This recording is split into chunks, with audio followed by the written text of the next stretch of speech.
บุญทำให้สวยบุญทำให้รวยบุญทำให้สติมีปัญญามาเขากราบน้อมแด่พระผู้มีพระภาคเจ้ากราบนมัสการพ่อแม่ครูบาอาจารย์แสดงความเคารพนับถือมายามพุทธบริษัททั้งหลายที่มาร่วมทำบุญทำทานในงานปวารณาออกพรรษามื้อนี้เดือน11ขึ้น15ค่ำนำมาพุทธสถานแห่งนี้วัดลาวพุทธารามคุมมาร์เก็ตเมืองแซนดิโกรัฐแคลิฟอร์เนียประเทศสหรัฐอเมริกาพี่น้องไปเอาเงินใส่ตนกระพึกนำกันพี่น้อง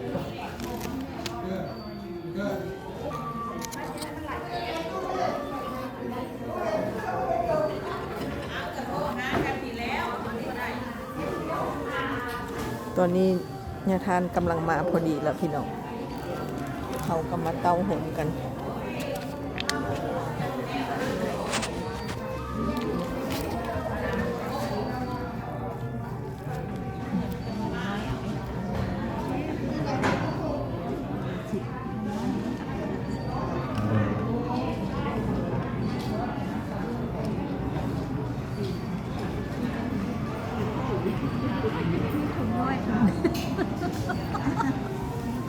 ไปใช้อันนี้ฟองค่ะสามสามแบบ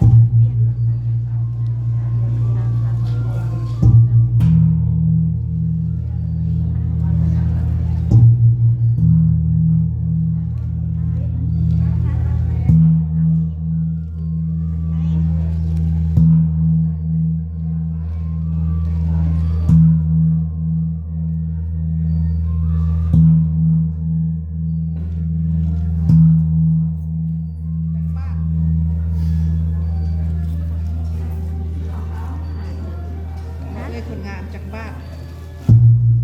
9 บาท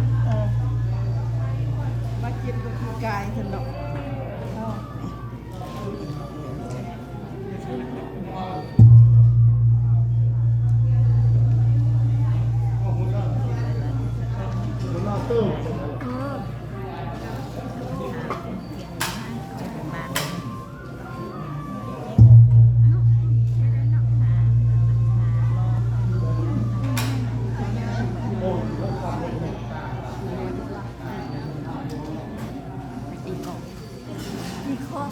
นั่นแหละ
ฮัลโหล1 2 3 4 5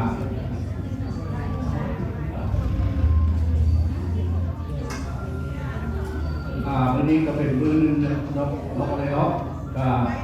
ก็น้อยงานเข้ามาสลาโหกทำกิตตธรรมโมนี่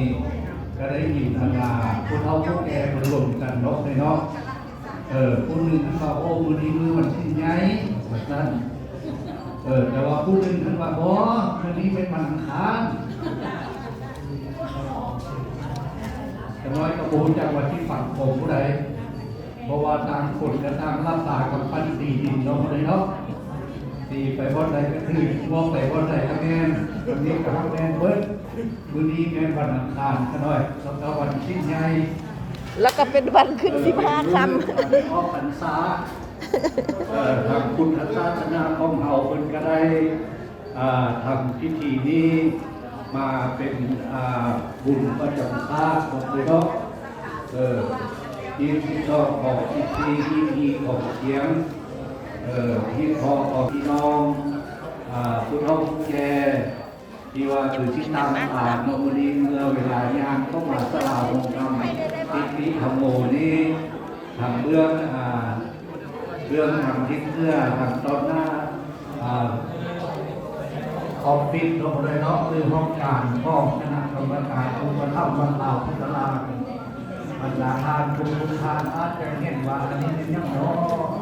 กันที่ทึกในใจแล้วก็ที่ถามที่เขาเห็นดอกโตนั่นเราเป็นกระทงเลยเด้อ อันนี้สิลอยกระทงเด้อไล่เหือไฟน้อย อยู่ทางวัดลาวพุทธารามพี่น้องเตรียมพร้อมหมดทุกคนมาบูชาเอาเด้อพี่น้องเด้อ10 ดอน 15 ดอนพู้ ไปบูชาเอากระทงไปนี่ไปไล่ออกในนอกไล่ดูทางฝั่งนอกอันตามประเพณีที่เราเล่นมาทุกปีนั้นดังนั้น นายเพิ่นเอาดอกไม้ให้ในบุญหลายๆหนูกันเด้อสาธุคุณนะได้สาธุจะไปป้อนเงินนี่ไปเขียนก่อนไว้บ่นึงคนไล่ไปเขียนก่อน เดือน10ของศาสตร์คนเป็นเดือน11ของทางพุทธศาสนาของเราเดือน6ต้นตัววางนี้เป็นมือ เขียนตัวมือกัน เพลง15คำเนาะเนาะเดือน11เพลง15คำวันออกพรรษาเนาะในวันออกพรรษาทางนั้นนี้เป็นมือที่ว่าพระสาวพุทธลาของเขาจะเปิดโอกาสในงานพี่น้องอย่างพ่ออย่างแม่เฒ่าแก่ได้เข้ามาร่วมพิธีไว้พระนับกินหมดกันตั้งว่าถวายอาหารจากน้ำผู้ที่ทานไปให้ไปรวมวิญญาณผู้ที่รวมรับไปแล้วที่เราเป็นช่วงเป็นไงพระพุทธองค์คือต้องไว้ว่าทั้งที่เมื่อหนึ่งชีวิตอยู่นั้นเราก็ได้เรื่องทางกายเราเป็นเนาะอันนี้คือไว้ตายจากเอาไปแล้วก็คือนี้ทุกท่านตั้งอกตั้งใจมาถวายเพื่ออุทิศให้แก่ดวงวิญญาณของเพื่อน ไป เนาะ เขียนพร้อมกันเลยไปตั้งต้น ดังนั้นผู้ที่ผู้ใดที่ว่าได้ศรัทธา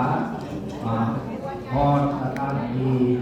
พรยอดบนของวัดขาวพุทธารามแล้วเมื่อจนลงพิธีเรียบร้อยแล้วก็น้อยก็ป้อนไปเลยทุกท่านเนาะท่านผู้ใจบุญไหว้ในยับในใจช่วยผ่านตลาดของทางที่ตั้งโมของเขาเพื่อจะได้ข้อมูลดีๆไว้ทำที่เราเนาะขณะนี้ก่อนเพื่อนของข้าในญาติพี่น้องก็เขาทุกฝ่ายก้าวทางใจและทางใจได้จับในใจช่วยเข้ามาทำตามความคิดของเขา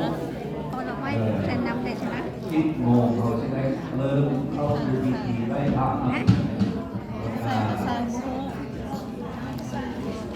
ในบาทหรือรถ ต้นสามัคคี มีเทียนนะใส่แต่ดอกไม้ละ ด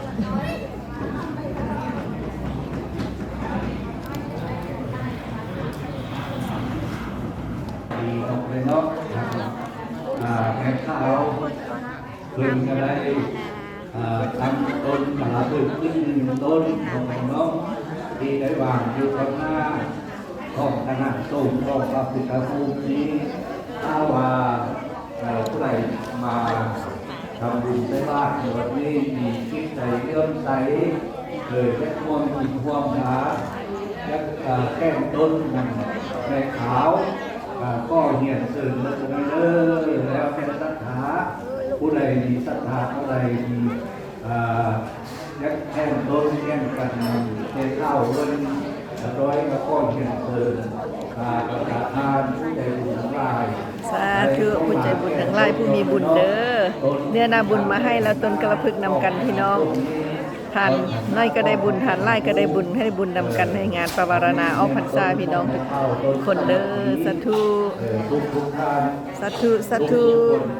ทานไล่ก็ให้เลยกลายเป็นไล่ทานไล่ก็ให้ขึ้นโยโย่ยิ่งๆเด้อให้เลยรวยเด้อสุขภาพแข็งแรงเพิ่นประกาศอยู่คันเด้เพิ่นประกาศอยู่คันนะ เขาได้แค่ต้นแค่กับชอบแค่ข้าวเพิ่นว่าผู้ใดเป็นแค่ต้นแค่ขันนี้แล้ว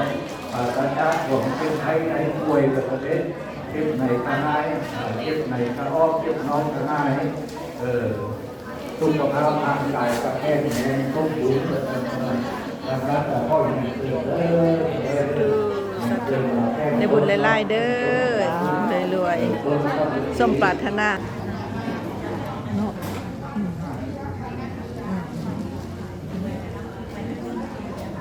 เนาะ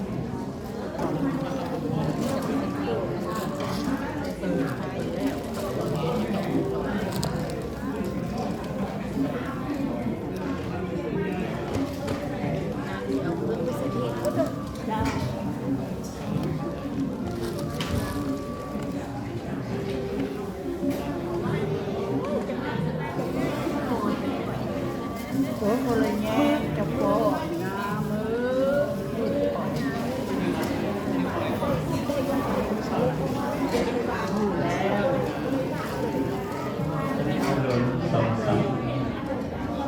เช่นถนนที่ออกเดินฉันเอาตัวนี้ออกปัญหาที่เป็นลายก็โตขึ้นแล้วเส้นทางพ้นเลยเนี่ยเด้ออายุโทปรัตโทจิโรนันโทปฏิภาณโทสุตัสสะอาตเมธาสุขังโลทิตัสสันติยนิตัสโตวาปรมนังอัญจาปฏิภาณโทติกาสวาโหติปัจจโทปัสสติติสุขภาพนำสู่เป็นผู้ดีแห่งมีความสุขความเจริญความคับสมบูรณ์ทุกคนอันนี้ก็คือว่าเป็นวัน พี่น้อง เช่นธรรมดา ได้เคนปัจจัยไปแล้วเดี๋ยวค่อยเคนต้นกระพึกเนาะในวันประวารณาออกพรรษามื้อนี้ทานต้นกระพึกทานเงินนำกันพี่น้องบุญรักษาพระคุ้มครองเจ้าอวยพรทุกคนเด้อสาธุสาธุยินดีมีแห่งสุภูสุทันเด้อทำเป็นได้ ขอบุญรักษาพระคุ้มครองเจ้าอวยพรทุกท่านเด้อในวันนี้ได้มีสาธุชนของตนญาติโยมได้มีจิตใจใช้ศรัทธาได้นอกนำมาเฮงๆรวยๆกันเด้อบุญรักษาทุกท่านขนาดรวมมาไปจีวรขอให้มาถวายลงกระไดเด้อ